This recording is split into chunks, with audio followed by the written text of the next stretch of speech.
So start with the first lecture, India and US relation.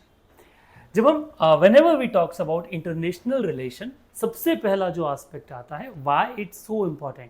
Last वाला जो lecture हमारा रहा उस लेक्चर में हमने इसको थोड़ा सा पॉइंट आउट करने की कोशिश की. अगर पुराने भी हम किसी स्टडी पे चले जाएं ना, अगर जब हम इंडियन कॉन्टेक्स्ट में चर्चा करते हैं और ये देखते हैं कि यार हमें कहाँ से इंफॉर्मेशन मिलता है कि यार we should have international relation, तो हमारे पास ओल्डेस्ट टेक्स्ट जो निकल के आता है वो निकल के आता है अर्थशास्त्र. आपने अर्थशास्त्र का नाम सुना होगा, ठीक है. जो किसने लिखा? चाणक्य ने लिखा, कौटिल्य ने लिखा. अब कौटिल्य ने अपने अर्थशास्त्र में एक बात कही, there is a theory of means ruling, और वो है सप्तांग थ्योरी. मीन्स एक कोई भी स्टेट बन रहा है तो उस स्टेट को क्या चाहिए? 7 एट्रीब्यूट्स उसके पास होना चाहिए. और वो जो 7 एट्रीब्यूट्स थे, उन एट्रीब्यूट्स में से एक एट्रीब्यूट है मित्र, फ्रेंड्स. ठीक है, आपके पास क्या होने चाहिए? मित्र होने चाहिए, फ्रेंड्स होने चाहिए, अलाइज होना चाहिए, जिससे आप अपने जो रिलेशन है वो बना पाए. क्योंकि there is a good time, but simultaneously along the good time there is a bad time also. वो जो बुरा समय आया है उस समय सबसे ज़्यादा अगर आवश्यकता किसी की है तो एक ऐसे व्यक्ति की जो आपके साथ खड़ा होकर बोल सके कि भाई ये सही है, वो मीडिएटर का काम कर सके. जरूरी नहीं हर बार सहयोग करे, वो मीडिएटर का काम कर सके, उसके लिए भी आपको क्या चाहिए? रिलेशंस चाहिए. और जिस तरह से आज पॉलिटिकल जियोपॉलिटिकल डायग्राम चेंज हुआ है, उस पूरे कॉन्सेप्ट में इंपॉर्टेंट ये हो जाता है कि हमारे पास बंच ऑफ पीपल हो जो हमारी बात को सही कह सके, वरना फिर आपकी बात कोई सुनने को राजी नहीं होगा. After 2024 when there is a Modi lead government, हमने फॉरेन पॉलिसी में एक बेसिक सा चेंज किया, और वो चेंज किया था, हमने बोला that we will not going to consider any nation as a big nation. ठीक है, और नहीं हम किसी को क्या करेंगे? छोटा समझेंगे. ठीक है, बड़ा है न छोटा है, तो न तो आंख झुका के बात करेंगे न आंख उठा के बात करेंगे. कैसे बात करना है? आंख मिला के बात करना है. Means that is what the relationship is. और वहीं से पूरा के पूरा रिलेशन का क्या निकल आता है? डायग्राम निकल आता है that how India's policy is going on. अब जनरली ये जो पूरा के पूरा करंट इंटरनेशनल अफेयर का एस्पेक्ट है ना, ये कहाँ कैसा निकलता है? तो ये आपका करंट बेस्ड है, डायनामिक है. बट उस डायनामिक को समझने के लिए आपके पास एक प्रॉपर हिस्ट्री होना चाहिए कि आप उसको किस तरह से समझना चाहते हो और पुराना उसका इतिहास जो है वो कैसा है. सो उस पूरे चैप्टर में जो फर्स्ट चैप्टर आपका आता है that is India USA relationship. क्योंकि USA is one of the biggest player in the world. It is so means not so called, it is a super power, जिसे कहा जाता है जिसके पास सारे पावर्स हैं. तो वो सुपर पावर कौन बना बैठा है? वो अमेरिका है. तो इसके साथ हमारे संबंध कैसे हैं उससे ये पता चलता है कि हमारे बाकियों के साथ संबंध कैसा है. ठीक है, होता है ना, जब भी मीन्स हम नॉर्मल लाइफ में बात करते हैं तो जब रिलेशनशिप की बात आती है, शादी संबंधों की बात आती है, तो कोशिश की जाती है कि हमसे बड़े परिवार में क्या किया जाए, जो परिवार है ना जिसका सोशल रिस्पेक्ट हमसे ज़्यादा है, उसके यहाँ संबंध स्थापित किया जाए. होगा क्या उससे? हम उसके कारण हमारा जो संबंध है वो भी क्या हो जाएगा? वो भी बढ़ जाएगा. आजकल देख रहे हो हर घर में मोहन यादव के साथ फोटो लगा रखा है. क्यों? क्योंकि ये पता चल जाता है कि यार भाई साहब को सीएम साहब जानते हैं. सीएम साहब जानते हैं मतलब उनका क्या है? प्रभुत्व है. ठीक है, ये जो बर्थडे पे लगते हैं ना फोटो उसकी, भाई साहब को जन्मदिन की बहुत बहुत शुभकामनाएं, मोहन यादव जी देखने आ रहे हैं कि किन किन ने फोटो लगाया. मीन्स वो फोटो लगा के हमें बताना चाहते हैं कि भाई क्या है, हमारी पहचान किनके साथ है? मोहन यादव जी के साथ है. तो उनके नाम से हमारा चेहरा चमकाना चाहते हैं. सो that is what exactly it is कि हम क्यों दूसरे नेशन के साथ हमारे रिलेशन बताते हैं, क्योंकि वहां से कॉन्फिडेंस आता है. और ये कॉन्फिडेंस यहाँ नहीं, ये वैदिक कल्चर में भी लिखा हुआ है. जो राजसूया यज्ञ होता था, यज्ञ यज्ञ क्या कहता है? जब बाहर के जितने भी किंग्स होते थे छोटे मोटे, उनको बुलाया जाता था अपने दरबार में ये बताने के लिए कि भैया आपका जो राजा है वो कितना स्ट्रांग है. मोदी जी ने भी लगातार 3 बार किया ना. पहली बार सार्क नेशंस को बुलाया, दूसरी बार बिम्स्टेक वाले को बुलाया, और अब की बार जब शपथ ग्रहण किया तो किसको बुलाया? आस पड़ोसी जो थे, ये बताने के लिए कि भाई ठीक है बड़े भैया क्या ले रहे हैं, शपथ ले रहे हैं. तो वो सब लोग आए हैं. This is what that how a leadership gain the prominence. लोगों के दिमाग में रिस्पेक्ट आता है. चलो तो बेसिक से स्टार्ट करते हैं, कहाँ से इस रिलेशन का शुरुआत होता है और कैसे सब ये कहानी बनती है. सो अगर पहला पार्ट या फर्स्ट एस्पेक्ट से हम शुरू करते हैं तो वो अगर इसका बेसिक इंट्रोडक्शन कर देख लें तो वर्तमान समय में इन दोनों का जो पार्ट है, हम इंडिया यूएसए के साथ एक बायलैटरल रिलेशनशिप जो है वो शो करते हैं. हम दो द्विपक्षीय जो रिलेशनशिप है वो शो करते हैं. और वो किस आधार पे बनी हुई है? तो उसका बेस एक ग्लोबल स्ट्रेटेजिक पार्टनरशिप. हम किस पार्टनरशिप के साथ डील कर रहे हैं? Global strategic partnership. ये स्ट्रेटेजिक पार्टनरशिप क्या होता है, अलायंस क्या होता है, इसमें कुछ डिफरेंस है। अलायंस जब आप पर्टिकुलर किसी 2-4 मुद्दों के ऊपर क्या हो एक दूसरे के साथ मिल के काम करना चाहते हो, that is what we can term it alliance, कि हम 2 देश अलायंस लेके चल रहे हैं। फ्रेंडशिप मतलब उसमें फिर बाकी ये नहीं देखा जाता कि आपका ट्रेड कैसा चल रहा है, डिफेंस कैसा चल रहा है, फिर आप है कि भैया मैं अपने दोस्त की पुरजोर मदद करूंगा, फिर उसके साथ क्या भी हो रहा है। जैसे भूटान के साथ हमारे रिलेशन कैसे, हम फ्रेंडशिप रिलेशनशिप में है, तो हमारा दोस्ताना है, पुराना है, तो फिर हम क्या करते हैं, ये नहीं देखते कि हम उनसे कितना ले रहे हैं कितना दे रहे हैं, हम देने का भरोसा करते हैं। शब्द आ जाता है स्ट्रेटेजिक, और स्ट्रेटेजिक का इंपॉर्टेंस कहां से निकल के आता है कि भैया आप बिल्कुल अलग अलग सेक्टर में कोऑपरेशन के साथ खुद को आगे ले जाना चाहते हो। जैसे डिफेंस पे आपका अलग कोऑपरेशन हो रहा है, ठीक है, ट्रेड पे आप अलग बातचीत चल रही है। ट्रेड के अलावा अगर बात किया जाए तो जो जियो पॉलिटिकल सिनारियो, वहां पे आप अलग रिलेशनशिप मेंटेन करके चल रहे हो। इस तरह से आप जो रिलेशनशिप मेंटेन करते हो, पार्टनरशिप मेंटेन करते हो, जहां आप ऑब्जेक्टिव ओरिएंटेड पार्टनरशिप मेंटेन करते हो, उसे क्या कहा जाएगा, स्ट्रेटेजिक रिलेशनशिप कहा जाएगा। उसको समझा जाए एक मिनट, जिसको अपन सिंपल समझने का कोशिश करें। लाइक फॉर एग्जाम्पल यूएसए के साथ हमने डिफेंस में हमारा अलग पार्टनरशिप चल रहा है, स्पेस में हमारा अलग पार्टनरशिप चल रहा है, और डिफेंस और स्पेस के साथ अगर चर्चा किया जाए तो आपका इकोनॉमी वाला जो पार्ट है उसमें हमारा अलग पार्टनरशिप चल रहा है। So that is what strategic partnership can be termed as. Yes, strategic और अलायंस वाले में डिफरेंशिएट नहीं हो पा रहा। स्ट्रेटेजिक और अलायंस देखो क्या है, when we term about relation, ठीक है, संबंध के बारे में चर्चा होगी तो हम साथ हैं, यही संबंध है।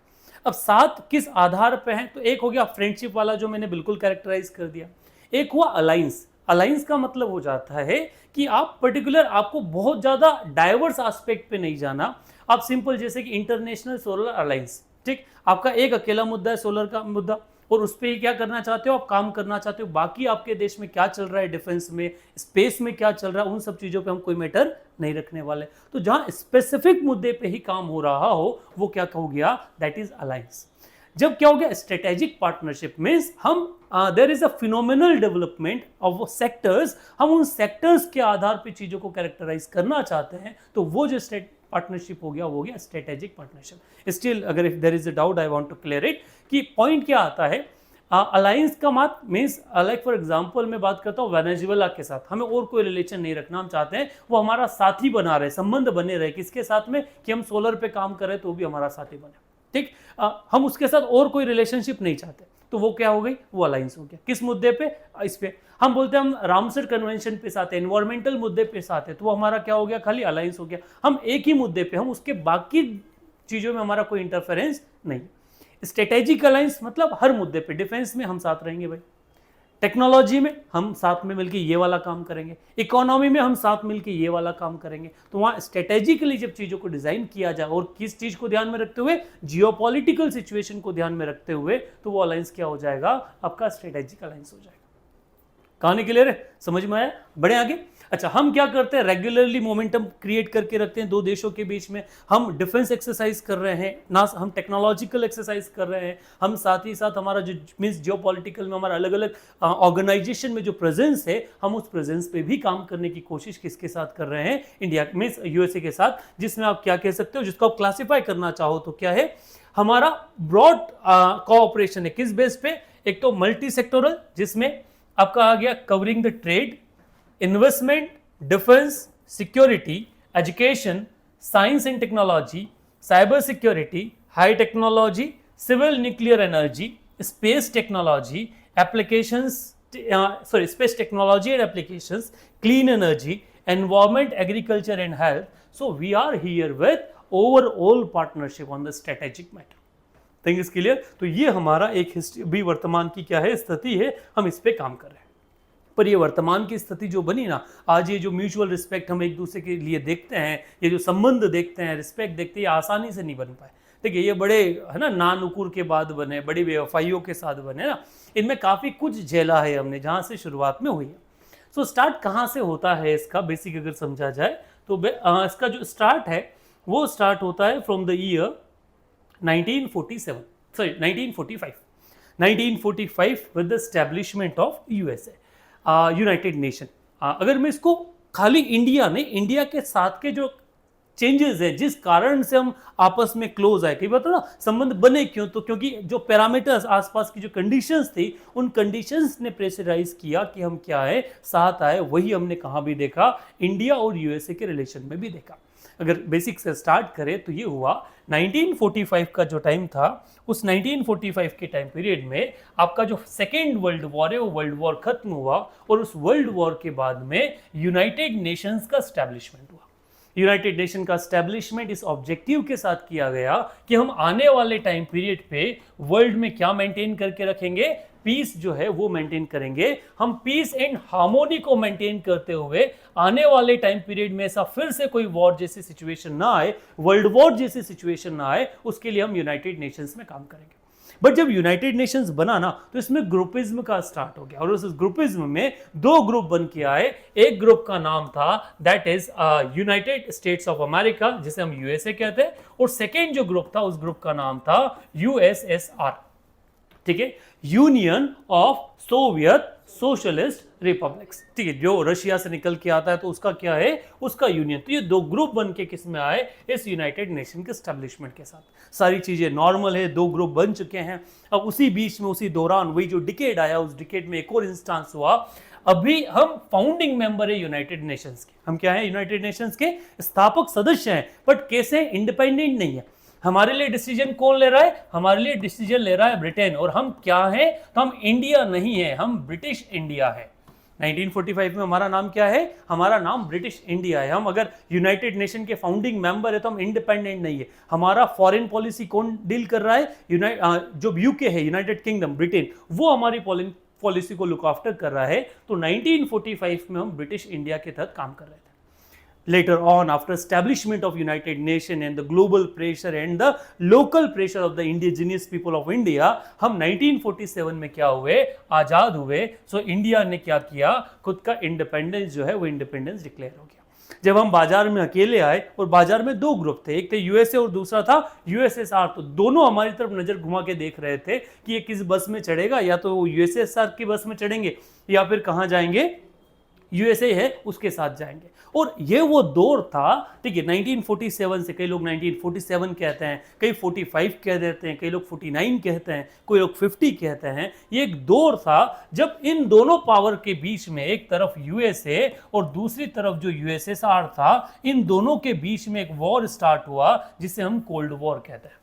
ये 47 से 50 का जो दशक था ना, इस दशक में क्या स्टार्ट हुआ, कोल्ड वॉर स्टार्ट हुआ, जिसमें एक तरफ यूएसए अपना एक अलायंस क्रिएट कर रहा था और दूसरी तरफ यूएसएसआर अपना अलायंस क्रिएट कर रहा था। ये दोनों एक दूसरे को गिराने की कोशिश कर रहे थे। उस बीच में यूएसएसआर ने क्या किया, यूएसएसआर ने आपका जो न्यूक्लियर टेक्नोलॉजी उसको अडॉप्ट कर लिया, अपना पहला स्पेस प्रोजेक्ट लॉन्च कर दिया। इस कारण से यूएसए और चिंतित था और वो यूएसएसआर को कहीं ना कहीं दबाने की कोशिश में, अपना ओवर एक्सपोज करने की कोशिश कर रहा था। और उसी बीच में इंडिया नया इंडिपेंडेंट हुआ था, पाकिस्तान नया इंडिपेंडेंट हुआ था, तो यूएसए ये चाहता था कि वो क्या हो, इन दोनों के साथ अलाइन करे। इंडिया जो है वो तो यूएसए के साथ जाए, यूएसए ये चाहता था, यूएसआर क्या चाहता था, वो हमारे साथ है। दोनों हमें लोक लुभावन ऑफर्स जो है वो ऑफर्स देने की कोशिश कर रहे थे। वो खुद का जो सामान है वो सामान इंडिया को बेचने की कोशिश कर रहे थे। This was the primary situation of 1950s। एक तरफ यूनाइटेड नेशन का एस्टेब्लिशमेंट हो चुका है और अब पूरा जो वर्ल्ड घिरा हुआ है वो घिरा हुआ है किससे, वो घिरा हुआ है आपके कोल्ड वॉर से। अब ये जो कोल्ड वॉर है ना, इस कोल्ड वॉर की सिचुएशन क्या है भाई, तो एक कोल्ड वॉर के टाइम पीरियड पे आपका जो वर्ल्ड है वो दो अलग अलग ग्रुप में क्या हो गया, पूर्ण रूप से डिवाइड हो गया। ठीक, एक है आपका द डार्क ब्लू कलर जो आपको दिख रहा है पूरा के पूरा, ये जो डार्क ब्लू कलर है ये था आपका यूएसए लीड ऑर्गेनाइजेशन। ये क्या है, पूरा के पूरा यूएसए लीड, जिससे हम नाटो भी कह सकते हैं। उस समय किसका एस्टेब्लिशमेंट हो चुका था, नाटो का एस्टेब्लिशमेंट हो चुका था।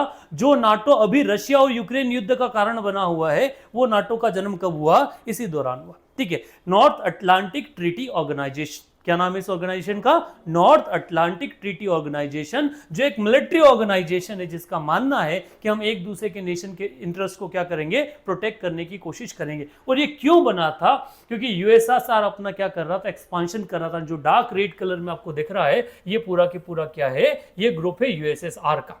ठीक है, union of Soviet socialist Republic, जो साल्व आइडेंटिटी को क्या करते हैं, प्रेजेंट करता है। ठीक है, जो किसको प्रेजेंट करते हैं, साल्व आइडेंटिटी जो है उस आइडेंटिटी को प्रेजेंट करते हैं। ये तो बेसिक था, जहां से ये थे यहां से ये। अब ये बाकी क्या कर रहे थे, बाकी आसपास के जो देश हैं छोटे मोटे, उनके अपने साथ लेने की कोशिश कर रहे थे। और उस कोशिश में हुआ ये जो थोड़ा लाइट ब्लू आपको जितना भी दिख रहा है, जिसका और कलर आप जो भी नाम देते हो, ठीक है, ये सब के सब क्या थे, यूनाइटेड स्टेट्स के अलाइज थे। ये पूरा इधर यूरोप का एक हिस्सा वो इनके साथ में था, बाकी तो पूरा नाटो मीन्स था ही से ऑर्गेनाइजेशन। इधर अफ्रीका, ऑस्ट्रेलिया, इंडिया के बाद आपका बांग्लादेश एंड देन ये जो पूरा हिस्सा आपका इधर वाला, ये सब किसके साथ में था, ये सब था आपका यूनाइटेड स्टेट के साथ में। अब इसके अलावा ये जो वार्सो पैक्ट मीन्स जो यूएसएसआर का, इसको मैं कोल्ड वॉर जब समझाऊंगा तो बताऊंगा, ठीक है। इसके अलावा ये जो बाकी इतना भी हिस्सा जो आपको in red and combined colour में दिख रहा है, ये सब पूरा के पूरा क्या था, ये आपका था यूएसएसआर के साथ में, चाइना भी उसके साथ में था। अब इस दौरान हमारे ऊपर प्रेशर था कि इंडिया क्या करे, इंडिया इन दोनों में से किसी को ज्वाइन करे, ठीक है। और इंडिया ने ये बोला कि इधर जाएंगे तो मरेंगे, इधर जाएंगे तो भी मरेंगे, क्योंकि क्या है ना, अभी हम आजाद हुए हैं, अभी हमारे पास पता नहीं है कि वास्तविकता में वर्ल्ड की स्थिति क्या है। हम जानते नहीं है ना कि क्या मिलना है, क्या नहीं मिलना है, क्या इंप्लीकेशंस होंगे। और भारत जो झेल के आया था ना, ठीक है, इतना कुछ झेला था जीवन में भारत ने कि वो नहीं चाहता था कि वापस किसी ग्रुप के अंदर आके अटक जाए। इसलिए भारत ने बोला that we will not going to join any alignment, या हम किसी के साथ काम नहीं करेंगे। और तब उस समय गवर्नमेंट जो हमारे प्राइम मिनिस्टर थे जवाहरलाल नेहरू, उन्होंने एक नए मोमेंट की शुरुआत की जिसका नाम रखा नॉन अलाइनमेंट मोमेंट। मीन्स हम किसी के साथ नहीं, हम अलग है भाई, हम तुम्हारे भी साथ हैं, हम तुम्हारे भी साथ हैं, दोनों के साथ हमारे संबंध अच्छे हैं। तो ये जो बाकी जितना भी आपको लाइट कलर दिख रहा है in the colours of India, ये सारे वो नेशंस थे जिसने इंडिया के इस इनिशिएटिव को क्या किया, सपोर्ट किया, जिसमें एक बड़ा हिस्सा अफ्रीकन और ये अरब वाली कंट्रीज का था, जिन्होंने बोला कि वे विल स्टे नॉन अलाइनमेंट। ना तो हम किसके साथ रहेंगे, यूएसए के साथ रहेंगे, नहीं हम यूएसएसआर के साथ रहेंगे, हम कैसे रहने वाले हैं, हम इंडिपेंडेंट रहने वाले। The thing was decided in this particular part. तो ये कब की बात है, ये 1950s की बात है, जब हम आजाद हैं, मीन्स हम अलग हैं। तो फिर एक और लंबा समय मिल गया यूएसए को और यूएसएसआर दोनों को हमको इन्फ्लुएंस करने का। नहीं, या तो हम शुरुआत में क्या हो जाए, एक साइड में बैठ जाए। अगर हम एक साइड नहीं बैठे तो अब मौका क्या है, दोनों देशों के पास में क्या मौका है कि यूएसए भी ट्राई कर रहा है और कौन भी ट्राई कर रहा है, यूएसएसआर भी ट्राई कर रहा है। अब उस समय सिचुएशन ये है, हम जिस तरह के देश थे ना, हम कौन से देश थे, हमने खुद को सोशलिस्ट माना। क्या माना हमने खुद को, सोशलिस्ट। तो दुनिया ये मानती थी हम किसकी तरफ अलाइन होंगे, यूएसएसआर की तरफ, क्योंकि ये जो ग्रुप था ये पूरा के पूरा कैसा ग्रुप था, ये कैपिटलिस्ट ग्रुप था। ये किस आइडियोलॉजी का था, ये पूंजीवादी आइडियोलॉजी का था, कैपिटलिस्ट था। तो ये तो पूरा अलग हो गया। ये कौन सा था, सोशलिस्ट। तो ये माना जा रहा था कि हम किसकी साइड जाके बैठ जाएंगे, यूएसएसआर की साइड बैठ जाएंगे, क्योंकि 1920s के बाद से ही हमारे ऊपर किसका इन्फ्लुएंस रहा है, यूएसएसआर का इन्फ्लुएंस रहा है। हमने हमारे मूवमेंट्स जो हुए, फिर भगत सिंह से लेके जेपी नारायण की बात की जाए, या फिर आप एमएन रॉय की चर्चा करो, कम्युनिस्ट पार्टी मूवमेंट की बात की जाए, ये सब के सब कहां से इन्फ्लुएंस होके आए, वो इसी टेरिटरी से इन्फ्लुएंस होके आए। तो ये माना जा रहा था कि हमारा दबाव किसकी तरफ रहेगा, यूएसएसआर की तरफ रहेगा। बट स्टिल इन सब चीजों के बाद भी हमने किसी एक को ज्वाइन न करके हमने सबके लिए अपने दरवाजे जो हैं वो खुले रखे। जब सबके लिए दरवाजे थे तो सब क्या कर रहे थे, सब अपना अपना ट्राई कर रहे थे कि वो भारत के साथ क्या हो पाए, अलाइन हो पाए। So this was a basic situation in that particular time period. कहाँ निकले रहे यहाँ तक? यस, नॉन अलाइनमेंट का वो क्या निकला, सेंस क्या निकला सर? एक के साथ अगर अलाइन हो जाते तो बेनिफिट ही मिलता, फाइनेंशियल एड मिलती, वॉर की सिचुएशन बनती उसमें एड मिल जाती, जो चाइना के साथ वॉर हुई। तो सर नॉन अलाइनमेंट तो फिर गलत हो गया ना? नहीं, कई बार निर्णय जब बाद में, डिसीजंस जो है ना, उनको अगर बाद में हम एनालिसिस करते हैं तो हम ये सोच सकते हैं कि यार वो डिसीजन सही था या गलत था। बट ये उस समय की प्रेजेंट सिनारियो या सिस्टम को ध्यान में रखते हुए लिए जाते हैं। समझना हमने क्या देखा था, मीन्स उस समय जो हमारी पॉलिटिकल, जो हमारा नेशन इंडिपेंडेंट हुआ, उसने क्या देखा, उसने 2 वॉर देखे थे। किसी के साथ न होके भी उसने 2 वॉर लड़े थे। कौन कौन से वॉर लड़े थे? तो उसने पहले देखा वर्ल्ड वॉर फर्स्ट। क्या देखा पहले? वर्ल्ड वॉर फर्स्ट, जो कब से कब तक चला, 1914 से 1919 तक चला। अब इंडिया इस वर्ल्ड वॉर फर्स्ट में था क्या? नहीं, India was not there. But कौन था? हमारे जो मास्टर्स थे, हमारे मास्टर्स कौन थे? हम किनके साथ में थे उस समय? हमारे ऊपर कंट्रोल करके बैठा था Britain, and Britain was there a party in world war first. So we fought, our people fought the world war first due to the Britain. अब हमने न कुछ हुए न किसी के साथ हुए लॉस झेला। क्यों झेला? क्योंकि दो ग्रुप बढ़ गए थे। फिर ये तो कंप्लीट हुआ जैसे तैसे। फिर हमने एक और क्या देखा? फिर हमने देखा वर्ल्ड वॉर सेकेंड। ठीक, वर्ल्ड वॉर सेकेंड में हमने क्या देखा? सो 1939 टू 1945 हमने एक भयंकर दो ग्रुप के अंदर वॉर देखा। ठीक, इस वॉर, ये वॉर भी क्यों हुआ? ये वॉर भी हुआ ग्रुपिज्म के कारण। ये दोनों झगड़े हुए क्यों? इन दोनों झगड़ों के पीछे कारण क्या था? Groupism, the local groupism, ideological groupism जो होता है, अलाइनमेंट जो होता है, वो ideological alignment became a biggest reason for what? Biggest reason for the both the war. क्योंकि हम सेम आइडियोलॉजी के कारण, सेम रीजनल एस्पिरेशंस के कारण हम साथ हो गए, और साथ हो गए तो बाद में क्या हुए? लड़े। और ये सब तो ठीक था वॉर में। 1945 में हमने क्या देखा? So there was a nuclear attack on the Japan. अब ये सब देख के हमारे जैसा नेशन क्या बोलेगा कि न तो ए के साथ रहना न बी के साथ रहना। क्यों? क्योंकि ये पहले लड़े थे, तब भी बोला था कि नहीं लड़ेंगे, बाद में फिर लड़े, है ना? तब भी ये बोल रहे हम बाद में नहीं लड़ेंगे, और इस बात की कोई गारंटी है नहीं लड़ेंगे।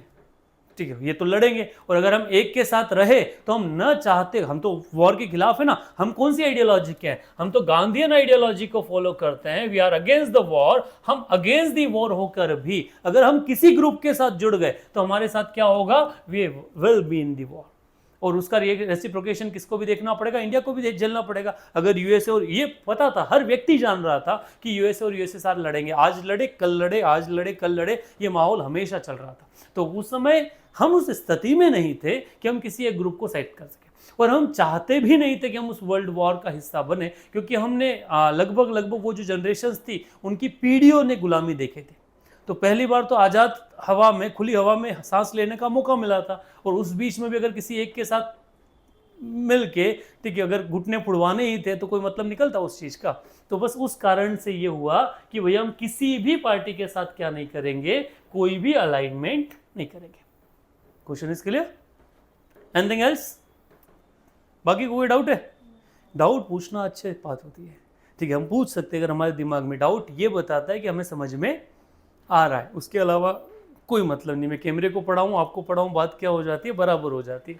सो मुझे बीच बीच में याद दिलाते रहना कि I am not teaching life. ठीक है, the students are also there, so they you can ask the question also. ठीक है, कहानी क्लियर है? चलिए, सो बढ़ते हैं आगे। वो बेसिक था 1950s तक का। उसी बीच में 1949 में जो हुआ, पंडित जवाहर, क्योंकि हम लोग ओपन थे। ठीक है, अभी हम क्या हैं? अभी हम नाम अमेंडमेंट की बात कर रहे हैं, हम लोग ओपन है। और उसी बीच में आफ्टर इंडिपेंडेंस, ठीक है, 1947, अभी हमारे कॉन्स्टिट्यूशन नहीं आया है, उस बीच the prime minister Jawaharlal Nehru, ठीक है, वो कहाँ गए? वो यूएसए गए। US president Harry S Truman से उनकी क्या हुई? एक मल्टी वीक टूर में मुलाकात हुई। ठीक, हमारी कई चीज़ों को लेके बात हुई। एक फॉर्मल डेवलपमेंट था, और उस फॉर्मल डेवलपमेंट में यूएसए ने अपना बेस्ट ट्राई किया क्या कि वो इंडिया को अपने साथ अलाइन कर सके। But we are stick with our position that we will not going to allow align with any nation. So हम इंडिपेंडेंट रहने वाले हैं। तो ये जो पुराना मीन्स हमारे यहाँ हिस्ट्री की शुरुआत होता है रिलेशन का, तो उस रिलेशन की शुरुआत होती है किस ईयर से? 1949 से, when the prime minister Pandit Jawaharlal Nehru visited what? Visited USA. और वो यूएसए में रुके, वहाँ अलग अलग देशों में गए, और वहाँ जाके क्या किया? सबसे means USA, not only USA, वो बाकी देशों में भी गए, और वहाँ जाके अपने जो मीन्स खुद को इंडिपेंडेंट नेशन जैसी बात है वो बताई, और लोगों से अपना एक्सेप्टेंस लिया। क्योंकि एक सवाल हमेशा आता है, कई बार मैं क्लास में पूछ भी चुका हूँ, when a country became a country, कोई देश कब कहलाता है? सवाल है ना कि when a country became a country.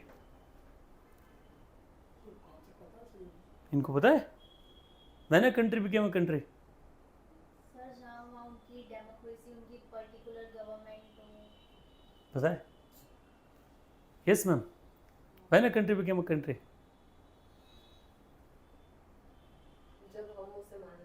When people, when other recognize, हम तो मान ही रहे हैं, ठीक है। When a country became a country, your answer is good, ठीक है। वहाँ डेमोक्रेसी हो, वहाँ का पीपल हो, वहाँ का बाउंड्री हो, नेशन हो, वेशन हो, जमाने की सारी कहानी सब सही। बट क्या होता है? When other recognize, कोई देश कब कहलाएगा? जब दूसरे मान लें। आपका नाम खुशी है, आपका नाम अर्पिता है, ठीक है, कब? जब हम मान ले, है ना। फिर भले आप चिल्लाते रहो आपका नाम क्या है, हम आपको कुछ और नाम से बुलाए जा रहे हैं, आप भले सर फोड़ते रहो कि भैया हमारा नाम ये नहीं है, पर हम जब तक नहीं मानेंगे तब तक आपका वो नाम होगा। तो when a country became a country, when other people recognize it as a nation, then it became a nation. So after independence, it is somewhere a foundation on us to get support from the world, and for that support only, the Prime Minister Jawaharlal Nehru visited USA. Thank इसके लिए। सो ये हमारा एक पहला meeting था, हम वहाँ गए, फिर उसके आधार पे हम जब अलाइनमेंट नहीं हुआ हमारा, ठीक है, हम रशिया को मीन्स हम यूएसए को ज्वाइन नहीं किए, क्योंकि जब हम यूएसए गए ना तो यूएसए साहब ने सोच लिया कि किसकी तरफ गए, यूएसए की तरफ गए।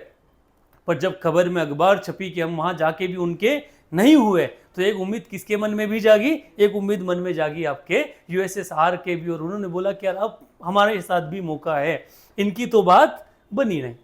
फिर दैट्स अ बेसिक थिंग, एक स्टार्ट यहाँ से शुरुआत हुआ, हम यूएसए गए। अब जब हम यूएसए के साथ नहीं हुए तो यूएसए को भी लगा कि किसके पाले में जाके बैठेंगे, यूएसएसआर के। क्यों? क्योंकि आइडियोलॉजी इनकी क्या है, सोशलिस्ट। बट हम यूएसएसआर के भी नहीं हुए। इन दोनों में लगभग ये गैप में 8 से 10 साल का समय निकल गया। इन 10 ईयर्स में दोनों देश ट्राई कर रहे थे कि जैसे तैसे इंडिया को किसकी तरफ कर लिया जाए, अपनी तरफ कर लिया जाए। क्यों कर लिया जाए? नेचुरली रिच है, बड़ा एरिया है, बड़ा प्लेयर है, थर्ड वर्ल्ड कंट्रीज जिसको कहा जाता है, उस थर्ड वर्ल्ड कंट्री में सबसे बड़ा देश कौन सा है? सबसे बड़ा देश इंडिया है। तो इंडिया का साथ तो सबको चाहिए। चाइना तो मिल ही चुका है, चाइना किसके साथ बैठ चुका है? चाइना रशिया के साथ बैठ गया है। जब चाइना रशिया के साथ चला गया, यूएसएसआर के साथ चला गया है, तो America deeply think that he should have support of India. ठीक, ये सारी प्रोसेस चल रहा है। फिर इस बीच में 1959 में, कौन से ईयर में? 1959 में जो चाहे वहाँ के प्रेसिडेंट है, ठीक है, वो प्रेसिडेंट कहाँ विजिट करने आते हैं? वो इंडिया विजिट करने आते हैं। So the president in the year of 1959, the president Dwight एल्सहोवर जो है वो फर्स्ट सर्विंग यूएस प्रेसिडेंट होते हैं, जो कहाँ आते हैं? वो इंडिया विजिट करने आते हैं। तो एजनओवर जो है वो प्रेसिडेंट राजेंद्र प्रसाद से मिलते हैं, प्रेसिडेंट जवाहरलाल नेहरू से मिलते हैं, और हमारा जो पार्लियामेंट है उस पार्लियामेंट को क्या करते हैं? एड्रेस करता है। और उसी बीच ये डिसाइड होता है, ये जो मीटिंग है उस बीच में, कि हम किन के साथ काम करेंगे? यूएसए के साथ मिलके काम करेंगे। अलाइन नहीं है, पर हम मिलके काम करेंगे। किस एस्पेक्ट पे? टेक्नोलॉजिकल एस्पेक्ट पे। और उसी टेक्नोलॉजिकल बात के आधार पर इन the year of 1962 9 American university के साथ मिलके, और वहां का जो US agency for international development है उसके साथ मिलके, हम भारत का पहला IIT, Indian institute of technology को क्या करते हैं? एस्टैब्लिश करते हैं। This is a new thing for you, I think. पता था किसी को? ठीक है, हम आईआईटी का एस्टेब्लिशमेंट होता है इंडिया में, किसके सपोर्ट से होता है? वो होता है आपके यूनाइटेड स्टेट्स ऑफ अमेरिका के सपोर्ट से। और ये किस विजिट से निकल के आता है? 1959 की जो प्रेसिडेंट विजिट होता है उसके बाद। और फिर हम उस जो एक कानपुर में एक इंडो अमेरिकन प्रोग्राम के तहत वो एक इंस्टीट्यूशन यूज करते हैं, उसकी फैकल्टी मेंबर्स, उसका सिलेबस, उसका किस तरह से उसका पार्ट होगा, कैसे पढ़ाया जाएगा, ये सारा के सारा एक पार्टनरशिप डेवलप होता है। और हमारी एक पार्टनरशिप बनती है किसका? एग्जांपल हायर एजुकेशन कोलैबोरेशन को लेके। तो हमारा पहला जो संबंध स्थापित हुआ किसके साथ में? यूनाइटेड स्टेट ऑफ अमेरिका के साथ में। वो किसमें था? तो वो था हायर एजुकेशन में, न कि डिफेंस में, न कि किसी और चीज में। So when we start studying our past, जब हम देखते हैं ना कि यार कहाँ से हम लोगों ने शुरू किया, so we start from where? We start from the higher education collaboration. So this is the first step of India-America relationship. सब कुछ सही चला, ठीक, सब कुछ सही चला। और 1962 में वॉर हो गया, किसके बीच में? दो भाइयों के बीच में, हिंदी चीनी भाई भाई। अब भाई भाई में झगड़ा होगा प्रॉपर्टी का, तो यहां भी दो भाइयों में झगड़ा हुआ, किसको लेके? प्रॉपर्टी को लेके। तो इंडिया के माथे पर जो बैठा, इंडिया के जो माथा था उस पे बैठा हुआ चाइना ने क्या किया? जो इंडियन टेरिटरी था उसके ऊपर अपना कब्जा जमाने की कोशिश की।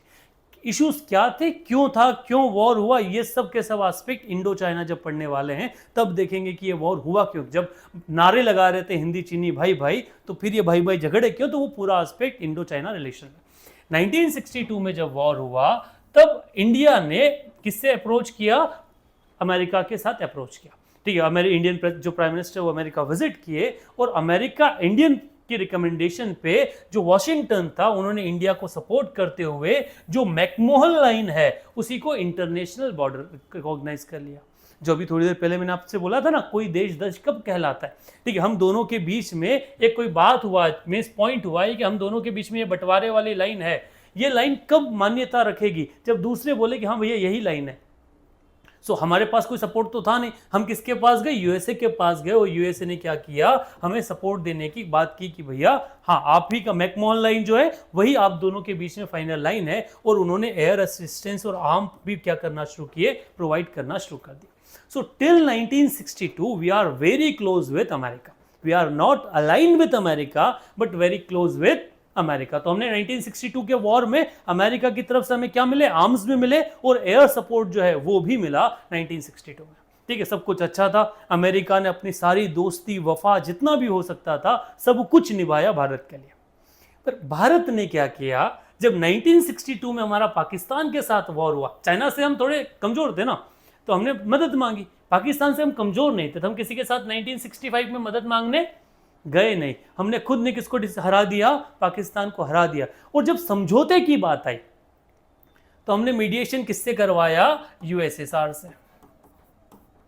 तो ये थी सबसे बड़ी बेवफाई, है ना। तो यूएसए के लिए जो दिल जले मोमेंट था वो कहां से निकल के आया, वो यहीं से निकल के आया। यूएसए ने सोचा कि यार ये तो क्या हुआ, यूएसए मन में था ना कि I will going to mediated between Pakistan and India, ठीक है, बट यूएसए को हमने वो मौका न देते हुए किसको मौका दे दिया, यूएसएसआर को मौका दिया। और यूएसएसआर का जो हिस्सा था कजाकिस्तान, उसकी जो कैपिटल थी ताशकंद, उस ताशकंद में एक समझौता हुआ हमारे भारत और पाकिस्तान के बीच में, जिसके 1965 में क्या हुआ, जिसके बाद में आपका जो वॉर है वो वॉर एंड पे पहुंचा। यहीं पे लाल बहादुर शास्त्री उस समय के हमारे जो प्राइम मिनिस्टर थे उनकी डेथ हो गई, एक्सीडेंटल डेथ जो भी हुआ, उसके पीछे एक मूवी बनी हुई है, ठीक है, द ताशकंद फाइल, किसी ने देखी है, ये लानत है आप लोगों पे, ठीक है, do watch the Tashkent file, है ना, और दिस मस्ट रिकमेंडेड, क्योंकि आपको पता चलेगा what was the relation at that period of time. So Tashkent file हुआ, तो जो ताशकंद में जो समझौता हुआ, समझौते से अब ये हो गया कि हम अलाइन हो गए किसके साथ में, यूएसएसआर के साथ में, ठीक है, हम ऑफिशियली अलाइन नहीं थे, पर अब यूएसए के दिमाग में आ गया कि गई भैंस पाने में, ठीक है, इतना मेहनत किया, इतना सब कुछ किया, इंडिया के साथ सारा ट्राई व्राई मारा, बट कुछ भी क्या नहीं है, कुछ भी पटरी पर नहीं बैठा, और इंडिया किसकी गोद में जाके बैठा, वो यूएसएसआर के साथ जा बैठा। तो एक जो डेवलपमेंट शुरुआती 10-12 सालों में हुआ था रिलेशनशिप का, वो कहां आ गया, it ends after what, after 1965 Indo Pakistan war and what the your, कहते हैं ना आपका जो एक रिलेशन आपका ताशकंद मैनर था उसमें। अब इसी दौरान की बात है, वो जो हुआ रहा था आपका 1963 में, वो 65 वाला वॉर तो बाद में हुआ, उस बीच में ऐसा था कि यूएसए ने और भी हमारी मदद की, 62 में मदद किया, किस चीज में लेके, 62 में उन्होंने हमको हेल्प किया आपका इंडो पाक वॉर में। 1963 में उन्होंने अपने एग्रीकल्चर साइंटिस्ट, जिनका नाम है नॉर्मन बोरलॉग, ठीक है, इनका नाम सुना है आप लोगों ने, the father of green revolution, ठीक है, हमारे इंडिया में फादर ऑफ ग्रीन रिवॉल्यूशन किसे कहा जाता है, एमएस स्वामीनाथन को। वर्ल्ड में जब बात आता है तो बात किसका आता है, नॉर्मन बोरलॉग को। उन्होंने नॉर्मन बोरलॉग को इंडिया भेजा, और इंडिया आके उन्होंने हाई यील्ड जो व्हीट वैराइटीज वगैरह है उनको इंडिया के साथ कोलैबोरेशन कर इंडिया में जो ग्रीन रिवॉल्यूशन है उसकी शुरुआत की, और हमारा जो फूड स्कैर्सिटी वाला जो प्रॉब्लम था उसको क्या किया, डिकेड ओल्ड हमारे प्रॉब्लम को मदद दी। उसी का रिजल्ट था कि हमारे यहाँ क्या आया, बाद में ग्रीन रिवॉल्यूशन प्रोग्राम आया। बट बस वही वाली बात जो मैंने पिछले वाले बात पे बोली कि ये सारी के सारी वफाई कहाँ चली गई, बेवफाई में बदल गई जब इंडो पाकिस्तान वॉर हुआ, और हमने कौन सा डिक्लेरेशन साइन किया, Tashkent declaration with the mediation of USSR. Thank you, इसके लिए मीन्स यहाँ से आपको क्लियर हो गया ना कि बेवफाई किसकी नहीं है, यूएसए की नहीं है, किसकी है, इंडिया की है। गलत इंडिया है ना, गलत नहीं है, गलत नहीं है। क्यों गलत नहीं है, क्योंकि हम ये यूएसए सोच रहा है कि हम उसके साथ हैं, न तो हम यूएसए के साथ हैं, नहीं हम किसके साथ हैं, यूएसएसआर के साथ हैं, ठीक, हम दोनों के साथ हैं। जितना अच्छा हमारा यूएसए है उतना ही अच्छा हमारा क्या है, यूएसएसआर भी है, तो हम दोनों से दुश्मनी मोल नहीं लेना चाहते। पर सर जब हेल्प कर ही रहा था वो, तो फिर 65 में जाके इंडिया ने ऐसा करने के पीछे रीजन क्या था? रीजन सिंपल है, यूएसएसआर ने अप्रोच किया, हमने हाँ बोला, that's it, there is nothing more. हमारे दिमाग में कोई ऐसा कुछ फीलिंग नहीं था कि हम यूएसएसआर के साथ जाने वाले हैं, ऐसा कुछ, हम किसी के साथ अलाइन ही नहीं थे। That what exactly the non alignment movement is, ठीक है, हम न तो यूएसएसआर के साथ अलाइन थे, न ही हम यूएसए से कुछ उम्मीद अलग लगाए बैठे थे। हमारा बेसिक था we are working with both हम यूएसएसआर के साथ, क्योंकि यूएसएसआर के साथ तो हमारा आइडियोलॉजिकल कोलैबोरेशन है ना, हम हमारा ओरिजिन कहाँ से, सोशलिस्ट ओरिजिन जो मॉडर्न वर्ल्ड का है, हम पुराने पहले वैसे थे, वो सारी चीज अपनी जगह, बट मॉडर्न वर्ल्ड का जो हमारा ओरिजिन है, वो ओरिजिन हम कहाँ से निकालते हैं, यूएसएसआर के साथ। तो हम यूएसएसआर के साथ न होके भी हम किसके साथ है, यूएसएसआर के साथ। तो हमने ऐसा कुछ नहीं, वो हमारी मदद कर रहा है, बट हमारी मदद तो यूएसएसआर भी तो कर रहा है। हम प्लानिंग में हमें कौन भी सपोर्ट कर रहा है, हमें प्लानिंग में यूएसएसआर सपोर्ट कर रहा है ना। हमने जब जो प्लांट्स वगैरह हम बना रहे हैं उसमें यूएसएसआर भी मदद कर रहा है।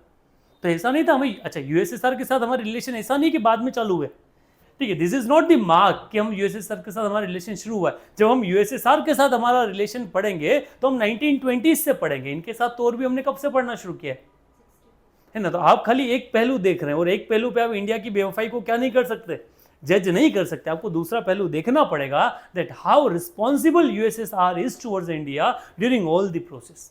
खाली अमेरिका हमारी मदद नहीं कर रहा था, कौन भी मदद कर रहा था, यूएसएसआर जो है वो भी मदद कर रहा था, and that was the reason. अब इसके कारण क्या हुआ, आपका जो एक रिलेशन था उस रिलेशन में थोड़ा सा तख्ती जो है वो तख्ती आ गई। सब कुछ नॉर्मल हुआ जैसे तैसे भी हुआ, और आपने 1971 में क्या हो गया, 1971 में वॉर हो गया, ठीक है। 1971 में कौन सा वॉर हुआ, इंडिया पाकिस्तान जो वॉर है वो इंडो पाक सेकेंड कह सकते हैं, पहला 1948 में हो चुका है, सॉरी 1965 में हो चुका है। ये क्या है, 48 को अगर मैं उस इंसर्जेंसी को अलग भी हटा दूं तो ये कौन सा है आपका, 65 के बाद में दूसरा है, और अगर ऐसे देखा जाए तो तीसरा है। अब इस वॉर में ये माना जा रहा था इंडिया की तरफ से कि यूएसए जो है वो किसको हेल्प करेगा, इंडिया को हेल्प करेगा। वाई, रीजन था ना कि भैया जब इतना सब कुछ कर चुके तो फिर क्यों करें, क्योंकि हमारे मन में तब भी कोई फीलिंग नहीं था, हमारे मन में अब भी कोई फीलिंग नहीं, हमारा मन था ह्यूमैनिटेरियन कॉज। क्या था, जब यूएसएसआर जो है, सॉरी यूएसए जो है, यूएसए ह्यूमन राइट की बात करता है, तो उस ह्यूमन राइट के हिसाब से क्या है, पाकिस्तान जो वेस्ट पाकिस्तान है, उस वेस्ट पाकिस्तान ने क्या किया है, ईस्ट पाकिस्तान पे जबरन हमला किया है, जबरन यहाँ के लोगों को मार रहा है, ठीक है। तो यहाँ ह्यूमन राइट वायलेशन कौन कर रहा है, वेस्ट पाकिस्तान कर रहा है ना। तो किसकी मदद करना चाहिए यूएसए को, जो विक्टिम है। तो विक्टिम कौन है, विक्टिम है ईस्ट पाकिस्तान, जिसके साथ कौन भी है, जिसके साथ इंडिया भी है, जिस ईस्ट पाकिस्तान को आज वर्तमान में हम बांग्लादेश कहते हैं। तो विक्टिम कौन है, east Pakistan. India is helping हुम, ईस्ट पाकिस्तान। तो किसको भी किसका हेल्प करना चाहिए था, यूएसए को भी ऑन द ह्यूमैनिटेरियन काउंट किसका हेल्प करना चाहिए था, ईस्ट पाकिस्तान का। But now USA helped him, he supported the west Pakistan. यहां पे उसने किसको सपोर्ट कर दिया, वेस्ट पाकिस्तान को सपोर्ट कर दिया। और यहां जब उसने वेस्ट पाकिस्तान को सपोर्ट किया तो USSR, who is ideological brother of India, he started supporting हुम, ही starting supporting the India.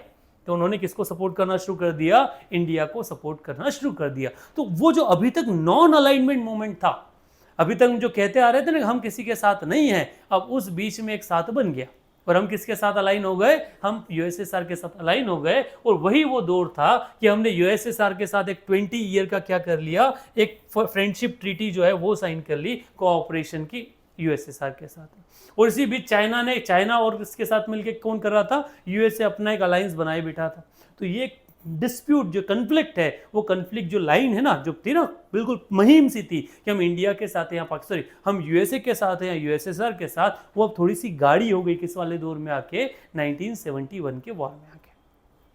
Think is clear, any doubt. So अभी क्या हुआ, एक अलाइनमेंट जो है वो अलाइनमेंट हम दोनों में बन गया, और हम क्या हो गए, थोड़े से अलग अलग हो गए। अब हुआ ये, ईयर आया 1974, और हमारे यहां मुस्कुराए कौन, बुद्ध।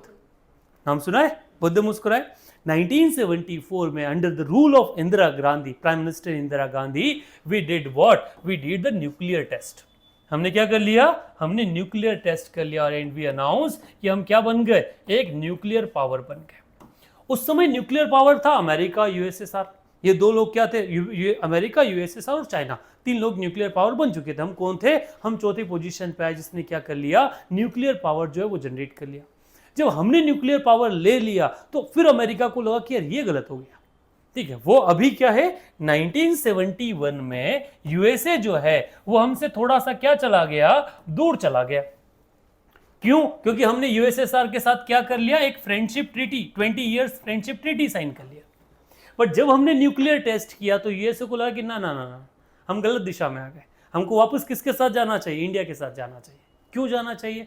क्योंकि अगर इसके पास न्यूक्लियर पावर आ गया तो कल को तो ये मीन्स वो एक आइडियोलॉजी नहीं होता कि यार कल इसके पास न्यूक्लियर पावर आ जाएगा, ठीक है, फिर ये क्या करेगा और न्यूक्लियर वेपन्स बनाएगा, फिर ये अमेरिका पे अटैक कर देगा, ऐसा होगा वैसा होगा, जो भी अमेरिका ने सोचा। तो अमेरिका इंडिया को कंट्रोल करने के लिए again started establishment of relationship with India. Now no sections were put off, क्योंकि अभी ग्लोबल कंडीशन अलग है, कंडीशंस जो है वो पूर्ण रूप से अलग है। तो अब इंडिया ने जब अपना पावर दिखाया, ठीक है, तो अब यूनाइटेड स्टेट्स जो है वो फिर इंडिया के साथ क्या है, वो पूरा डिकेड के बाद फिर लेके आया कि भैया इंडिया के साथ मीन्स जैसा भी हो, और बट फिर एक रेस्ट्रिक्शन जो है ना, कहते ना एक डिस्प्यूट वो आ गया, एक तख्ती जो है, कहते ना अब भले आपने कर लिया पर एक तख्ती है, स्ट्रांगनेस है, रिजिडनेस, वो हम दोनों के रिलेशन में आ गई। और वो दिखी भी इसी बाद वाला जो पार्ट था उस बाद वाले पार्ट में। अब 1978 4 साल तो बड़ा उस चीज़ में निकल गया, ठीक है, वो भी सदमे में थे, हम खुशी में थे, वो सदमा खुशी जो था वो बर्दाश्त किया। 78 में जो यूएस के प्रेसिडेंट थे, ठीक है, जिमी कार्टर, वो इंडिया विजिट पे आए, ठीक है, 3 डे ऑफिशियल उनका मीट था।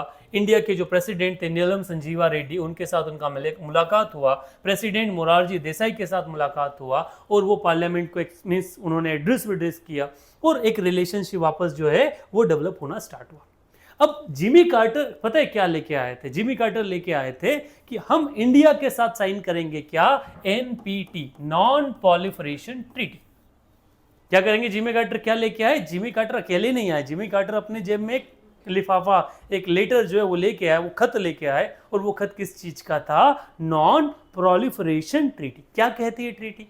कि आइए हम हमारे जो न्यूक्लियर वेपन हैं उनको खत्म कर दें, हमने जो न्यूक्लियर वेपन बना लिए हैं इनको क्या किया जाए, इनको खत्म कर दिया जाए। क्यों? फॉर ह्यूमैनिटी, मानवता के लिए, ठीक है, क्योंकि अब गलत है, इससे तो पूरा विनाश हो जाएगा। तो इंडिया ने बोला चलो कर लेते हैं, है ना, आप भी करो हम भी करें, हमारे पास तो 2-4, तुम तो 2000 लेके बैठे हो, तो तुम खत्म करो। तो उन्होंने बोला हम नहीं, तुम खत्म करो, है ना। उनका क्या कहना था, हम यूएसए नहीं करेगा, किसको खत्म करना, आप खत्म करो। हमने बोला नहीं, जब तक तुम नहीं करोगे तब तक हम नहीं करेंगे। ये उम्मीद किसको नहीं थी?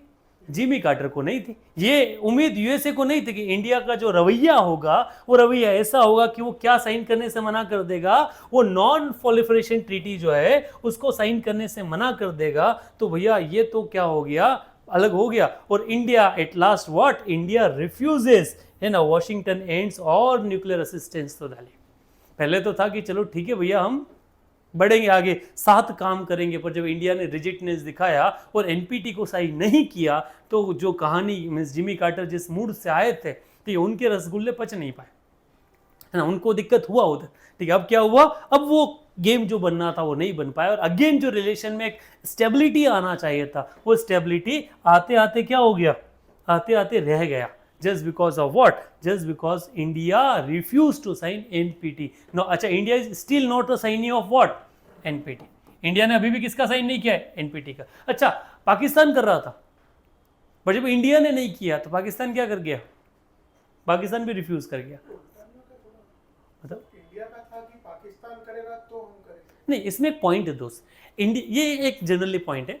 इंडिया का ये था कि पाकिस्तान साइन करेगा तो हम करेंगे, ये सेकेंड कंसर्न है, ठीक है, ये पहली बात नहीं है। पहली बात क्या है? पहली बात ये है कि क्या करो आप, ठीक है, आपके पास जो वेपन्स है, जनरली हमारा ये कहना है कि हम मानवता के साथ हैं, ठीक। सबसे ज्यादा वेपन है यूएसए के पास उस समय, फिर एक इसके पास यूएसएसआर के पास, हम लिस्ट में बहुत बॉटम पे। तो हमारा तो तुम खत्म करो ना तुम्हारा, तो हम क्या करेंगे, हम साइन कर देंगे, ठीक है। तो हमने ये खत्म नहीं किया, फिर अड़ंगा तो अड़ाना था ना, तो फिर अड़ंगे में जो आप जो बात बोल रहे हो वो क्या है, वो तो सेकेंडरी है, वो सेकेंड अड़ंगा है ना, होता ना। चलो हम यहाँ मान जाते हैं तो फिर कुछ नया लेके आते हैं ना, तो वो जो नया लेके आने वाला थी बात वहाँ आ जाती है। कहानी क्लियर? तो हमारा मेन मुद्दा क्या था, अमेरिका अपने वेपन्स जो है वो खत्म करे। हुआ नहीं, कहानी जो थी वो क्या हो गई, वो अटक गई। फिर यूएसए जैसे तैसे उसने बोला कि चलो छोड़ो यार, ये नहीं हो पा रहा, वापस चला गया। फिर 4-1 साल हम दोनों के बीच में क्या रही, गहमा गहमी रही। उस समय इतना भी कनेक्शन नहीं था। इंडियन इकोनॉमी जो है, आवश्यकता क्यों लगती है रिश्तेदारों की? पैसे के लिए। दोस्तों की आवश्यकता, बाकी तो सारा काम हो रहा है ना। Economy is one of the major thing जिसके लिए रिक्वायरमेंट लगने वाली थी। हमारी इकोनॉमी उस समय क्लोज काइंड ऑफ इकोनॉमी था, ठीक है, हम बहुत ज्यादा ओपन थे नहीं। ये एलपीजी तो हमने कब लेके आए, the liberalisation was there in 1991। उससे पहले हमारी इकोनॉमी तो हम अलग ही तरह से चलाने की कोशिश कर रहे हैं ना था, तो हमें बहुत ज़्यादा यूएसए की रिक्वायरमेंट नहीं लग रही थी, बहुत सारी चीज़ों में लग रही थी, पर इतनी भी ज़्यादा नहीं लग रही थी कि उनके बिना हमारा सर्वाइवल पॉसिबल नहीं। But after again when Indira Gandhi came to power in 1980, जब उन्होंने देखा कि जनता दल की सरकार ने यूएसए के साथ अप्रोच किया है, तो उन्होंने भी यूएसए के साथ अप्रोच करना शुरू किया, और 1982 में prime minister Indira Gandhi met with the president Ronald Reagan. ठीक है, वो वहाँ इम्प्रूव मीन्स उनका फिर मन था कि हमारे संबंध जो है वो संबंध बने। उन्होंने अपने जो डिफरेंसेस है यूनाइटेड स्टेट्स और इंडिया के बीच में अपने स्पीच में व्हाइट हाउस में बताया कि हम क्या चाहते हैं। ठीक है, हमें कॉमन एरिया चाहिए कि हम आगे कैसे बढ़ जाए। ठीक है, आप बड़े हैं, हम बड़े, स्मॉल है, छोटे मोटे, वो जो भी अपनी बातचीत थी वो रखी। दोनों का एंड मीन्स ये जो पूरा था वो एंड हुआ। ठीक है, इन्होंने फिर बोला कि हम वापस से क्या करेंगे, कोऑपरेशन जो बनाएंगे। ठीक है, बट 482 के बाद में 4 साल बाद मीन्स इसी बीच में लगभग 86 के आसपास जो यूरेनियम हमारे यहाँ मिलने वाला था, फ्यूल आ रहा था पावर प्लांट के लिए, ठीक है, वो किसने बंद कर दिया, यूएसए ने बंद कर दिया हमारा सिविल प्लान। और उसके बाद हमारा जो स्थिति है वो थोड़ी और क्या हो गई, हमारे रिलेशंस जो हैं वो और खराब हो गए। अभी तक हमारे ऊपर कोई सैंक्शंस नहीं थे, अब हमारे ऊपर क्या हो गए, अब हमारा जब पावर सप्लाई, क्योंकि हमें पावर कहाँ से आ रहा था, न्यूक्लियर पावर से, तो वो किसने सप्लाई किसने बंद किया, यूएसए ने। तो हमें और इश्यूज जो है वो 1982 के आसपास फेस करने लगे। रिजल्ट जैसा था वो चलते गया। 84 Indira Gandhi died. In the 84 again a thing happen and that was means हम जैसे भी रिलेशन थे हम चल ही रहे थे। उसी बीच में एक और इशू ये हुआ, और वो ये था, मीन्स ये 84-86 की बात की बता रहा हूँ ना मैं। ठीक है, वो जो पुरानी वाली बात है उसी को मैं थोड़ा आगे बताता हूँ। 1982 में इंदिरा गांधी कहाँ गई, यूएसए, वहाँ रिलेशन बनाने की बात हुई। ठीक है, 86 में हमारे बैन हो गए, पर इन दोनों के बीच में एक और इशू हुआ, और वो था 1984 द भोपाल गैस ट्रेजेडी। नाम सुना आप लोगों ने? भोपाल गैस में एक अमेरिकन कंपनी जो थी यूनियन कार्बाइड, उसकी क्या थी, उसका एक प्लांट था जिसमें गैस लीक हुआ, हजारों लोग मर गए। जब इतनी डेथ हुई तो इंडिया ने बोला कि जो कल्प्रिट है उसको भेजो हमारे यहाँ, हम उसके ऊपर ट्रायल करेंगे, सब कुछ करेंगे। Who refused? USA refused. जब यूएसए रिफ्यूज तो हम दोनों के बीच में और क्या हो गया, डिस्प्यूट बढ़ा, और जब डिस्प्यूट बढ़ा तो ये पूरा के पूरा उन्होंने क्या कर दिया, सप्लाई बंद कर दिया। ये इस इंसिडेंट से भी क्या है, थोड़ा सा लीड है, और हम दोनों के बीच में क्योंकि यहाँ पे तो उनको जवाब देना था ना, यहाँ पे किसको जवाब देना था, इंदिरा गांधी राजीव गांधी एंड गवर्नमेंट जो है, उस राजीव गांधी एंड गवर्नमेंट को जवाब देना था कि हम क्या नहीं कर पा रहे, उस जो मीन्स मेन कल्प्रिट है उसको कुछ सजा नहीं दे पा रहे। सजा क्यों नहीं दे पा रहे, बिकॉज हु इज नॉट, कौन दे नहीं रहा, मुजरिम कौन अप्लाई अवेलेबल नहीं करवा रहा, यूएसए नहीं करवा रहा, तो हमारे संबंध बिगड़े। और उसका नतीजा जो निकला वो क्या हुआ कि 86 में हमने क्या किया, यूएसए ने हमारी जो सप्लाई थी वो सप्लाई बंद कर दी। रिलेशन सुधर रहे थे, बिगड़ रहे थे, सुधर रहे थे, बिगड़ रहे थे, दोनों चीजें जो है वो चल रही थी। दौर और आगे बढ़ा, ईयर आ गया 1998। 1998 में फिर से बुद्ध मुस्कुरा दिया। ठीक है, 1998 what happen, again we did what, again we did nuclear test. और ये वाला न्यूक्लियर टेस्ट जो था ये वर्ल्ड को हिलाने वाला था। क्या था ये वाला न्यूक्लियर टेस्ट, वर्ल्ड को हिलाने वाला था। 74 में जब हमने किया ना, एवरीवन शॉक्ड, ठीक, क्या ये तो कैसे हो गया। पर 74 के बाद सब ने बिल्कुल आंखें गड़ा बैठे थे किसके ऊपर, इंडिया के ऊपर, कि इनको अब तो नहीं करने देंगे। और नहीं करने देंगे, ना करने देंगे वाली स्थिति में इंडिया ने फिर से क्या कर लिया, न्यूक्लियर टेस्ट कर लिया और खुद को न्यूक्लियर पावर डिक्लेयर किया इन the year of what, 1998। All दो अगर इस पूरे चीज को एक्सप्लेन करना है तो again you can watch a movie. अगर आपने देखी हो पोखरण, देखी किसी ने? सो ये जो पोखरण है, it says everything that how we conducted what, the nuclear test. So nuclear test फिर किया हमने। अब इस न्यूक्लियर टेस्ट के कारण फिर क्या हुआ, इंडिया और यूएसए के जो रिलेशंस थे वो बैडली डैमेज हो गए। जितना सब कुछ हमने काम किया था वो सब खत्म हो गया। यूएसए ने अपना जो एम्बेसडर था इंडिया में उसको वापस कॉल कर लिया, और इंडिया के साथ अपने जो डिप्लोमेटिक रिलेशंस थे उन डिप्लोमेटिक रिलेशंस को क्या कर लिया, पूर्ण रूप से खत्म कर दिया। So this is what happened in the year 1998। दौर और आगे बढ़ा। द नेक्स्ट ईयर 1991, 1999 हमारे यहाँ क्या हुआ, कारगिल वॉर हुआ, और उस कारगिल वॉर में हम पाकिस्तान को डिफीट कर दिया। इस बीच में देयर वाज 2000, फिर बात हुआ कि इंडिया के साथ, क्योंकि इंडिया ऐसा कोई प्लेयर था नहीं जिसको छोड़ा जा सके। India was always important. Means कहते ना कि कोई ऐसा दोस्त होता है, कोई ऐसा व्यक्ति होता है जिससे जितने भी झगड़े हो जाए, जिससे कितनी भी कहा सुनी हो, पर उसके बिना काम होना नहीं है। और यूएसए के साथ भी सेम था हमसे, क्योंकि पाकिस्तान ऑलरेडी किसके साथ में था, यूएसए के साथ में था, पर पाकिस्तान का था नहीं था कोई मतलब नहीं था, है ना। कई कुछ लोग होते हैं साथ में, आपके दोस्त होते हैं, रोज होते हैं, पर उनके होने ना होने से कोई मतलब नहीं होता। तो वही चीज पाकिस्तान के साथ था, उन्हें तो दबाव चाहिए था ना, एक ऐसा व्यक्ति जो इस पूरे जो एशियन रीजन है इसको डोमिनेट करके रख सके, और वो था इंडिया। तो वो इंडिया के साथ फिर बात करने की कोशिश की। So in 2000, President Bill Clinton makes the first US presidential visit after since 1978. उसके बाद वापस क्या हुआ, बिल क्लिंटन कहाँ आए, बिल क्लिंटन इंडिया आए, ठीक है। विजिट खत्म हुआ, फिर वापस अपनी जो है न्यूक्लियर वेपन टेस्ट के बाद जितना भी वो कहते हैं ना सैंक्शंस लगाए गए थे उनको थोड़ा बहुत करके रिलैक्स। अच्छा, 1980 के बाद उन्होंने पूरा इंडिया के साथ रिलेशंस खत्म कर दिए, फिर से उनको रिगेन करने की बात हुआ, और फिर बोला कि हम साइंस टेक्नोलॉजी में काम करेंगे, अलग अलग एरियाज में काम करेंगे। और इंडिया के जो रिलेशंस हैं, वॉशिंगटन ने इकोनॉमिक सैंक्शंस हटाना शुरू किए, और वापस से हमारे जो संबंध है वो संबंध अच्छे बनने लगे। वो कब था, एक तरफ हम ईरान के साथ डील कर रहे थे, ईरान के साथ एनर्जी डील में थे, ईरान और अमेरिका दुश्मन थे, पाकिस्तान के और इंडिया मीन्स हमारे संबंध किसके थे, यूएसए का दुश्मन है कौन, ईरान, और इंडिया का दुश्मन है कौन, पाकिस्तान। यूएसए और पाकिस्तान दोस्त हैं, हम दोनों दोस्त हैं, है ना, मतलब उल्टा है ना, थोड़ा सा समझ रहे हो गेम।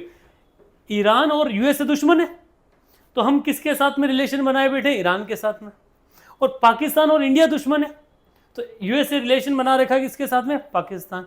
इन सब को बोला कि बाढ़ में जाओ, फिर भी हम दोनों एक दूसरे के साथ आने के लिए क्या थे, राजी थे कि चलो आओ क्या बनाते हैं, फिर से एक नई शुरुआत जो है वो नई शुरुआत अलॉन्ग विद द रिलेशंस करते हैं।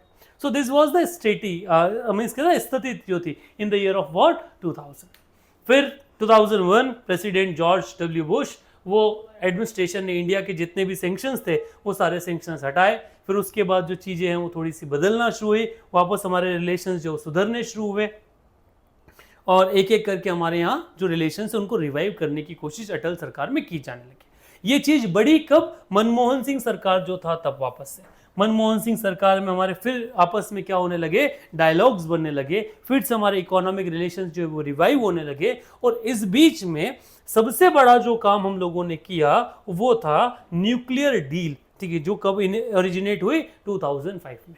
हमने यूएसए के साथ जिस न्यूक्लियर पावर में हमारा क्या हो रहा था, मीन्स इशू आ रहा था, उसमें हम फिर क्या किया, सिविल न्यूक्लियर डील जो है वो हमने किसके साथ साइन करना, मीन्स किसकी बात की, सिविल न्यूक्लियर डील की। इसमें बात क्या हुआ कि हमें डिफेंस जो है, ठीक है, उसको अलग करना पड़ेगा, और सिविल न्यूक्लियर प्लांट से उनको अलग करना पड़ेगा। भारत इस बात के लिए राजी हो गया कि हम जो डिफेंस यूज है उसको अलग करते हैं, और जो बेसिक यूज है उसको अलग करते हैं, ठीक है। बेसिक यूज है हम किसके अंदर, इंटरनेशनल एटॉमिक एनर्जी एजेंसी के सेफगार्ड में हम क्या करेंगे, सिविल न्यूक्लियर डील जो उसको साइन किया 2008 में। कांग्रेस भी इसके लिए क्या हो गया, एग्री हो गया, और उसके बदले में भारत ने सिविल और डिफेंस चीज को क्या कर दिया, अलग कर दिया। तो जो बेपटरी हुए भारत और अमेरिका के संबंध थे वो वापस क्या होने लगे, फिर साथ हुए। इसी बीच जॉर्ज डब्ल्यू बुश इंडिया आए, वो इंडिया के उस न्यूक्लियर डील को उन्होंने क्या कर लिया, फाइनल किया। 2005 में शुरुआत हुई, 7 में फाइनल हुआ, और कांग्रेस ने उसको कब दिया, कांग्रेस ने एग्री किया 2008 में। बट इस न्यूक्लियर डील के बीच में एक साल 2007 की बात है, हम दोनों के बीच में, अमेरिका और इंडिया के बीच में एक समझौता हुआ, और वो समझौता था, ठीक है, एक तरफ थी गाड़ी और दूसरी तरफ थे आम, मैंगो वर्सेस हार्ले डेविड्सन, ठीक है। हमने कौन सा समझौता किया, हमने समझौता किया, हमारे यहाँ से मैंगोज जो है वो कहाँ गए, वो हमारे यहाँ से मैंगो गए अमेरिका, पहली बार 2007 में, एक लंबे सैंक्शंस के बाद में।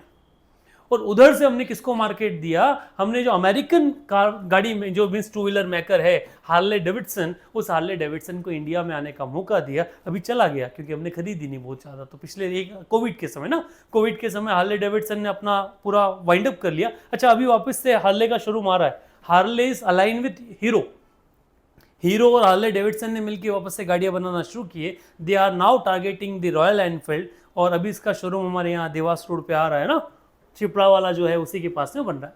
सो हार्ले इज अगेन कमिंग। तो हार्ले पहले किसके बदले में आया, तो पहले आया किसके, आम के बदले में। तो there is a mango two wheeler समझौता हमने किया, और वो पैक के साथ हमारे रिलेशंस जो हैं वापस से रिवाइवल वाली जो सिचुएशन है उसमें है।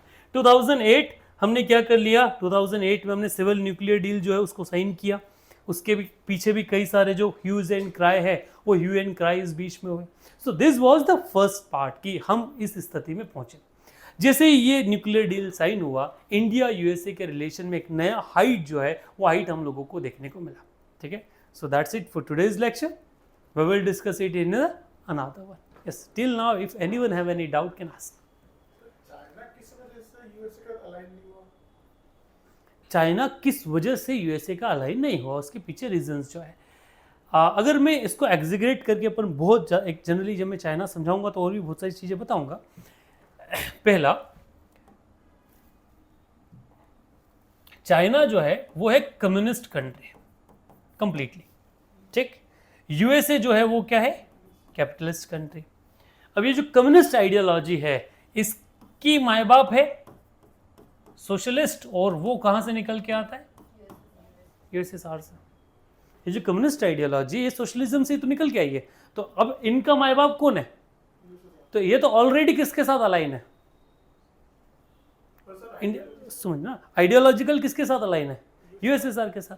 अब हमारा क्या था, हम किसी के साथ नहीं होंगे, बट चाइना का ऐसा कुछ था नहीं। चाइना किसके साथ अलाइन था, आइडियोलॉजिकली इसके साथ, यूएसएसआर के साथ पहले ही दोस्त था। इसी बीच में अमेरिका को लगता था कि चाइना उसके लिए बड़ा क्या है, थ्रेट है।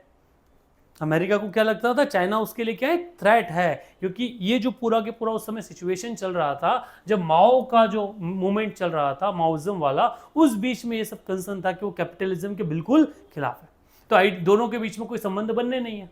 ठीक है, मान लो मैं आपके साथ दोस्ती, कोई व्यक्ति किसी के साथ दोस्ती क्यों रखेगा, कुछ फायदा दिखे तो, वरना कोई मतलब है क्या, वरना तो कोई मतलब नहीं है। दोस्ती रखी कब जाएगी, अगर कुछ फायदा हो, वरना कोई मतलब है ही नहीं। जब मतलब नहीं है तो यहाँ यही था, अमेरिका को क्लियर था कम्युनिस्ट नेशन हमको अंदर आने ही नहीं देगा, तो यहाँ टाइम वेस्ट करने से मतलब है क्या, नहीं।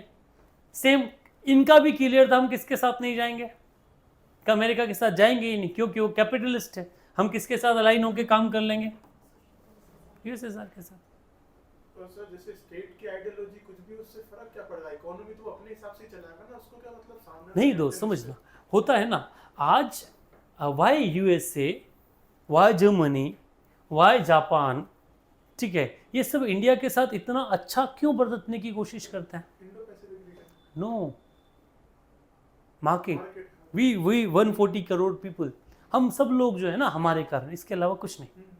ठीक है, तो क्या है, अमेरिका को पहले से पता है ना, तब भी हम ज़्यादा ही थे, तब भी पहले जब हम कम थे तब भी हम कम नहीं थे, तब भी हम विश्व में तो ज़्यादा थे ना। जब हम 33 करोड़ थे तब भी तो हम ज़्यादा ही थे, तब भी सेकेंड थे। ठीक है, पॉपुलेशन के मामले में, तो तब भी हम मार्केट थे, बाद में भी हम मार्केट है। तो क्या हुआ, चाइना जो है वो एक्सेस नहीं देगा ना किसको,